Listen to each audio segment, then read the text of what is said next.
They hate me for stealing from and sleeping with my twin brother's girlfriend. But no one ever cared how much he destroyed me first. They hate me for stealing from and sleeping with my twin brother's girlfriend. But no one ever cared how much he destroyed me first. Maybe what I did was cruel. Maybe to many of you I'm nothing but a monster. And maybe you're right, but I don't care anymore. All my life I've carried a weight I didn't choose. Being the twin brother of the perfect son, Baymar. Even his name seemed to shine.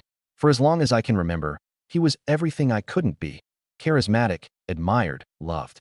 I, on the other hand, was a mistake, a lump attached to his greatness like a miserable shadow. It didn't matter how hard I tried, how much I silently screamed to be seen. I was invisible. If we got good grades, it was because he was brilliant and I was just keeping up. If we played in the park, other kids crowded around him as if I didn't exist. My birthdays turned into pathetic acts where I watched my own friends run to him. My victories were mocked or, worse, credited to his good influence. Have you ever felt like you breathe just to fill space, that your existence has no purpose beyond highlighting someone else's perfection? That was my life, year after year. Invisibility, humiliation, muted rage. And for a long time I told myself I had to be strong, be better, that maybe one day someone would see something in me worth anything. Spoiler, it never happened. In that house, in that family, I was never German. I was the other Baymar, the less talented, the less loved, the less everything. There was a time I thought I had to accept it, that I should be grateful just to exist near his glow, but even the hardest stone cracks if you pour enough hate on it. One day I got tired of being filler in his story, tired of watching every part of my life get stolen, eclipsed, ignored. So I decided to do something to end that silent farce. First I stole from him, not much at the start, a small transfer here, another there. An amount he wouldn't notice right away, 12,000. The funny thing is I didn't even feel guilty. I felt relief. I felt like I finally took something for myself, something without his sticky shadow on it. What did I do with the money? I didn't blow it on stupid luxuries. I kept it, invested it, because even full of rage, I wasn't an idiot. I knew I'd need something solid, something real to escape one day. And then Sophia came along. The perfect girlfriend for the perfect Baymar, the pretty smile for family photos, the life partner he wore like another trophy. I never paid attention to her until one night she came to me crying, broken, invisible, just like me. She said he ignored her, that she felt empty, used, insignificant. Sound familiar? When she hugged me seeking comfort, something inside me snapped. It wasn't desire or love, it was recognition. For the first time in my life, someone saw me. Someone chose to hug me, kiss me, sleep with me. Me, not the perfect son, not the golden twin, German. Was it wrong? Of course. Dirty, treacherous, cheap, sure. But you know what? I don't regret it, because in that room, in those arms, even for a few hours, I was someone. I wasn't the mistake, I wasn't the shadow, I was real. So yes, I stole from him. I slept with his girlfriend. And the worst is still to come, because no matter how many of you think I'm the villain, the truth is I only paid back a tiny part of everything that was stolen from me. And believe me, the worst part is yet to come. Update 1. Have you ever lived on a stage that wasn't yours? Been the blurry background of someone else's perfect photograph? That was my life. Since forever, absolutely everything revolved around Baymar. If he smiled, it was a celebration. If I smiled, no one noticed. If he achieved something, he was a prodigy. If I achieved something, it was surely because he helped me. At school, I was Baymar's brother. At family gatherings, I was the less likable twin. At home, I was the lump taking up space. No matter how hard I tried, no matter how much it hurt, it was never enough. I didn't exist as an individual. I existed as his extension, an echo, a pathetic shadow. I remember my birthdays, balloons, cake, smiles, everything for him. People arrived saying, "Happy birthday to the twins," but the hugs, the gifts, the words were only for one, and it wasn't me. I was invisible. And the worst thing is I slowly began to believe that was normal, that it was my place. Imagine living like that. Imagine breathing knowing no one sees the air you occupy, that you could disappear and the world would be exactly the same. That was my existence. Over the years, rage grew, silent, dangerous. I didn't explode, scream, or cry. It just layered up like an invisible infection. Every time I watched Baymar receive applause, smiles, love, and every time I felt my own absence in his victories, the wound dug deeper. And you know what hurt most? Sometimes he enjoyed it. He knew everything was for him, that I was nobody, and he did nothing to change it. On the contrary, he basked on his throne of perfection while I rotted at the base. I remember one day in particular. I was 12. I'd won a big science contest at school. I was excited, proud. For a stupid second, I thought maybe this time they'd see me. I came home with my diploma, and what happened? My mother barely looked at me because that same day he'd been chosen as the school's representative for some sports event, an event nobody really cared about. But of course, it was him, so the whole dinner was about his success, and my diploma lay forgotten on the table. No one picked it up, no one mentioned it. I went to sleep with my throat clenched, hugging that paper as if it could plug the hole eating me from the inside. That's how it always was, not an isolated event, but the pattern of my entire existence. It's not that I didn't try to be better, I did. But how do you compete with the sun when you're barely a shadow? How do you shout when no one wants to listen? So one day I gave up. I stopped trying to be seen, stopped trying to be loved. I focused on something else, surviving, the indifference, the humiliation. And deep down, I started to plan. If the world had condemned me to be invisible, then when I finally acted, no one would see it coming. No one would imagine the lump, the forgotten ornament, had claws that the shadow could bite. I didn't do it right away. I'm not impulsive. I waited, watched, learned every weakness, every mistake. And when the time came, I took what I needed, his money, the dignity of his relationship. And believe me, that was only the beginning. Sometimes I ask myself, to what extent does taking justice into my own hands make me the same as they were with me? How far can a broken person go before becoming irredeemable? Update 2. It wasn't a whim, not a momentary mistake. It was a cold, calculated, inevitable decision. After years of accumulated rage, after a lifetime of invisibility, I knew I wouldn't stay silent forever. I waited, watched, learned. Every password he used to access his accounts, every gesture of trust he tossed my way, convinced I wasn't a threat. I was so irrelevant, he didn't even think he needed to protect himself from me. That was his first mistake. Moving 12,000 from his account to a new one I opened under a fake identity was almost insultingly easy. A couple of clicks, a couple of passwords I knew by heart, a couple of sleepless nights reviewing transactions to avoid suspicion. And there it was, something in my hands I'd never had before. What did I do with it? Luxuries? Stupidity? No. I saved it, invested it. Crypto, small emerging stocks, safe bets in a world he'd never imagined I understood. I didn't want pricey clothes or sports cars or shiny watches. I wanted a way out, a path far from him, something that was mine, that no one could eclipse or steal. Then Sophia appeared, the perfect girlfriend, the final piece in his immaculate puzzle, always smiling, impeccable, perfect. On the outside, because on the inside she was like me, invisible. One night, she rang my doorbell trembling, crying, shattered. The golden prince had ignored her for weeks, turned her into another trophy, another accessory to his perfect life. She told me everything through sobs, how used she felt, how she longed to matter to someone, how her voice was just an echo in an empty castle. Sound familiar? I swear I didn't plan anything. But when she hugged me, something broken and wounded inside me reacted. It wasn't desire or love, it was recognition. For the first time in my existence, someone saw me, not the other twin, not the mistake, not the pathetic ornament. Me, German. When our lips met, it wasn't passion, it was hunger. Hunger to be real. Hunger to exist. We ended up in my bed that night, and for a few hours, cursed and blessed at once. I was enough. Not an accessory. Not an echo. Me. Was it dirty? Yes. A betrayal? Yes. Cruel? Without a doubt. But for the first time I didn't care about being the bad guy, because my whole life I'd been an extra in his movie, a sad decoration at his perfect party. That night, for once, I had something he couldn't control. I had his world in my hands. I didn't tell him. I never will. Not because I regret it or feel ashamed, but because his ignorance is part of his punishment. Every time he smiles convinced his life is perfect, every time he sees her look at him, and I remember that night, I win. Sometimes I wonder if it was too much, if stealing his money and sleeping with his girlfriend makes me worse than him. Then I remember every forgotten birthday, every belittled achievement, every empty look and think, did he really deserve better from me? Or maybe I simply became the reflection of what they made me. Update 3. So far I've talked about rage, neglect, humiliation, but there's something I've never told, something I buried so deep I sometimes pretended not to remember. It isn't just envy. It isn't just being the shadow. It's darker, more personal. When I was 8, they gave me a dog. Bonnie, a small, clumsy puppy, full of life. My first friend, my first real love. Bonnie didn't compare me to anyone.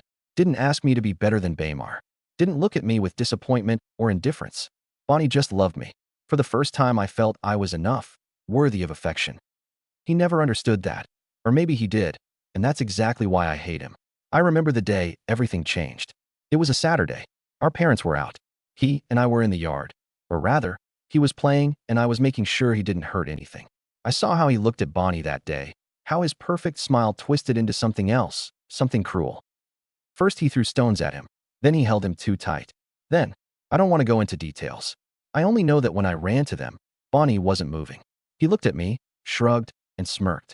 When our parents returned, I cried, screamed, begged, but they believed his version, an accident, a tragedy. After all, who would blame the perfect son? Who would believe the quiet, odd kid who never stood out? They made me bury him in the yard. Me alone. No ceremony, no shared tears, just me, a shovel too big for my hands and a hole too small for so much pain. I never trusted anyone after that. Not my family, not him, not love. Something broke inside me that day, something that never healed. I moved on because I had no choice, but I was never the same. The rage when he eclipsed my wins, the desperation of being invisible, it all came from that day, from that tiny grave in the backyard, from the brutal certainty that in his world I would never win. And you know what's worst? 2 weeks ago, my new dog Max turned up dead. Another coincidence, another tragedy, another stab disguised as an accident. I have no physical proof, no cameras or witnesses, but I know it was him. I know it the way you know fire burns or water wets. I knew it the instant I saw his face at the family gathering, that barely concealed look of satisfaction, the certainty that once again he'd won. But not this time. This time I had power. I wasn't the boy crying with a shovel in his hands. This time he'd learned what it means to lose something you can never get back. Sometimes I wonder if hatred changed me. If, in trying to avenge Bonnie, I ended up killing something else inside me. Is it possible to get revenge without becoming as monstrous as the one who hurt you first? Or maybe this was always the real me, just waiting for permission to come out. Update 4. There's no victory in shouting, no justice in smashing plates or crying until you're hoarse. I learned that the day I buried Bonnie. I learned that if I wanted to hit back, I'd have to do it right, quietly, mercilessly. I planned everything. He was going to celebrate his birthday in style, private party, lots of booze, few witnesses. Perfect. I had a contact from darker circles, someone who owed favors, discreet, fast, and most importantly, with no ties to my family. I explained the simple plan. When he came home from the party, drunk and confident, he'd be intercepted. Nothing deadly, nothing that would kill him, just enough to leave a permanent mark. A scar to remind him every day that the world wasn't his, that the shadow learned to bite. The night came. I waited on a bench in front of the house, smoking a cigarette, in full view of the security cameras. I wanted a clean alibi. When it was over, no one would point at me. For the first time, I wasn't improvising, I was winning. He arrived staggering, laughing to himself, on the phone. He didn't see the blow coming. My accomplice hit him straight on. A brutal shove to the ground. A dull crack filled the air as his legs snapped under his weight. His phone flew. His laugh died in a sharp, tearing scream. He writhed, cried, cursed. I walked up, unhurried, merciless. I knelt by his ear. I could smell fear in his sweat. I whispered, low, so only he could hear. Do you remember Bonnie? I do. Every time you limp, every time you feel pain, you'll remember that you started this war, and I ended it. I stood up, crushed the cigarette on the pavement, and walked away, leaving him there, alone, broken, humiliated. The street cameras showed my silhouette the whole time. Sitting, harmless, smoking. No proof. His word against mine. And who would believe him? Who would think the perfect son could be the victim of his clumsy, insignificant shadow? Police came, paramedics too. I gave a statement like everyone else. I didn't see anything. I was smoking. I saw someone run but couldn't recognize them. Case closed. He was left with a leg broken in 3 places. Months of rehab, constant pain that doctors say will probably never fully go away. And I finally felt something I hadn't felt in years. Peace. Not happiness, not childish satisfaction. Peace. The quiet certainty that, at last, I wasn't the one picking up the ruins. This time, the floor was his. Of course, my parents hated me for not doing anything, for not protecting him. But had they ever done anything for me? Ever protected anyone who wasn't their golden son? No. Their tears, rage, pleas slid off me like dirty water. They didn't affect me. They never mattered again. Sometimes, on silent nights like this, I wonder, did I really win? Or did I just turn my pain into another kind of scar? Did I truly break him? Or did I just finish breaking myself? Final update.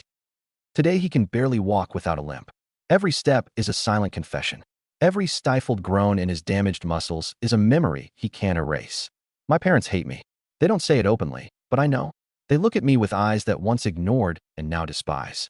Not because they understand what happened or want to know my truth, but because for the first time they couldn't save their golden son, because his perfect image cracked, and now everyone can see the flaws that were always there.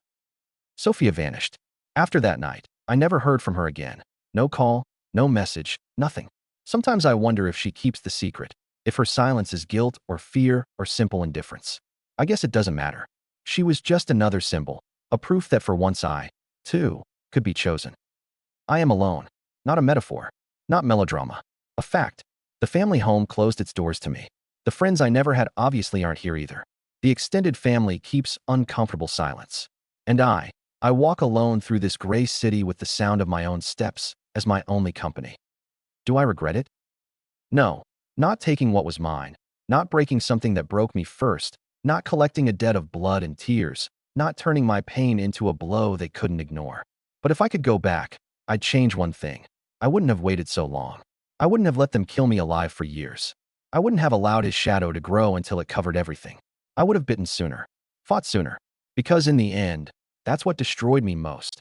The silence, the waiting, the stupid hope that one day someone would look at me and say, "It's okay, German, you're enough too." But that was never going to happen. The sooner I'd understood that, the less I would have bled inside. Now I know who I am. I am not the forgotten twin. Not the mistake. Not the shadow. I am what they made. I am the consequence of their indifference. And if that makes me a monster, so be it. Sometimes, on nights that are too long, I ask myself, was it inevitable? Was I always this person? Or did they push me until I became him?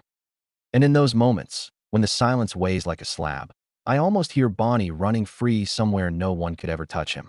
Maybe there, in that small broken memory, there's something left of who I was before everything shattered. Maybe. Fire. Final update. 5 years since I left that house, since I ripped out by the roots everything that tied me to them. It wasn't easy at first. It's not simple to rebuild yourself when you've spent a lifetime believing you're worthless. It's not easy to carry scars and build on ruins. But here I am, standing, stronger than they ever imagined. Remember the money I stole from him? The $12,000 I moved in silence while he slept in his perfect world? I didn't waste it on luxuries or useless whims. I invested it. Crypto, emerging funds, smart bets in a market few understood back then. And against all odds, it worked. I'm not a magazine cover millionaire, but I have more money than I ever imagined. I live comfortably free. I pay for my own apartment, a small place, but mine, no debts, no other names on the walls. I work for pleasure, not necessity. And every time I check my account, every time I watch my independence grow, I can't help but smile, because every figure is proof that I escaped, that they didn't completely break me. 2 years ago, I adopted a new dog, Dante. Big, clumsy, loyal to a fault. He reminds me of the best in Bonnie, but also that life goes on, even after losing everything. Dante doesn't know my past. He doesn't look at me as the other twin. He doesn't expect me to shine or to hide. He just wants me. And that's worth more than all the family approval I never got. My family doesn't exist to me. I don't call. I don't write. I don't visit. I don't hate them. That would waste energy. They simply stopped being part of my world, just as I stopped being part of theirs long before everything blew up. Sometimes, on quiet afternoons when Dante sleeps at my feet and sunlight filters through the windows, I wonder what they'd think if they saw me now. Would they feel guilty? Would they dare claim the success I built from the ashes they left? Or would they just keep ignoring me like they always did? It doesn't matter. Their opinions no longer weigh on me. Their voices are distant echoes from a time that no longer exists. I know many will say I stole, I betrayed, I took revenge in unforgivable ways, and I don't deny it. I did, and I would again. Because sometimes, to survive, you have to get your hands dirty. You have to wrench yourself out of rotten soil to breathe. 5 years later, I don't regret what I did. I regret waiting so long to do it. I regret every day spent begging for crumbs of affection, every moment I believed I had to be better to be seen. Today I know I didn't need their approval, never did. Today I know being invisible to them was the first step to being visible to myself. And as Dante lifts his head and looks at me with that calm, unconditional loyalty, I smile, because in this small apartment, in this quiet, free life. I finally have something they could never give me. Peace.